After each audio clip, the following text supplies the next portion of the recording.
para que as naturas são a vida durante a Segunda Guerra Mundial. E aqui nós na Wals de oppervlakte, que é um lugar muito especial para o que toca a Aruba. Aqui é um lugar onde é alemão está executar tudo isso de resistência. Entre não, boa Curi. Boa Curi a briga contra a ocupação de alemão na Holanda.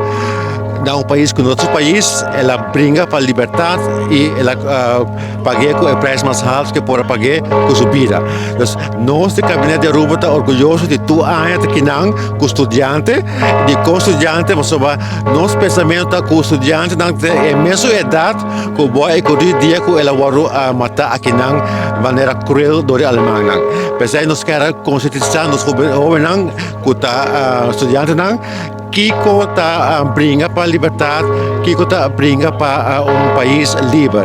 Esse é o lugar que o boy queria assim, e esse é o que é bom que tu anos que não, que nós estudantes não e outros não arabianos interessar para comemorar para que tu na Kiko significa para nossa liberdade, que ave nossa viva tem mundo livre, mas que toda a tensão que tem atualmente, mas toch nós todos vivemos de mundo livre, danke na na maneira boa e que a briga durante a Segunda Guerra Mundial, a ocupação alemã, e assim nós está contente e orgulhoso de que não desse nome, dessa memória para que não na volta ao flacta para comemorar que não nós heróis arabianos a perder sua vida para nossa liberdade. Emoção para o que está a Segunda Guerra Mundial está viva, hope aqui na Holanda, tem hope geração que lastamente já está virando de idade que não tem mais aqui pouco tempo,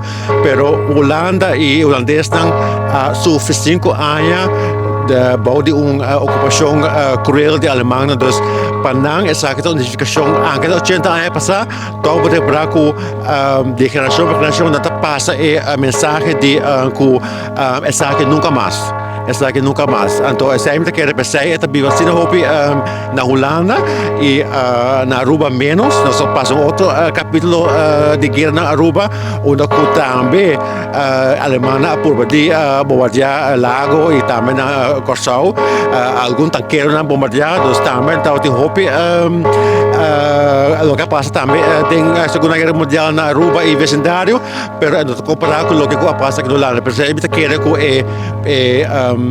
a ideia, o pensamento está ainda vivo, é uma grande parte da comunidade holandesa.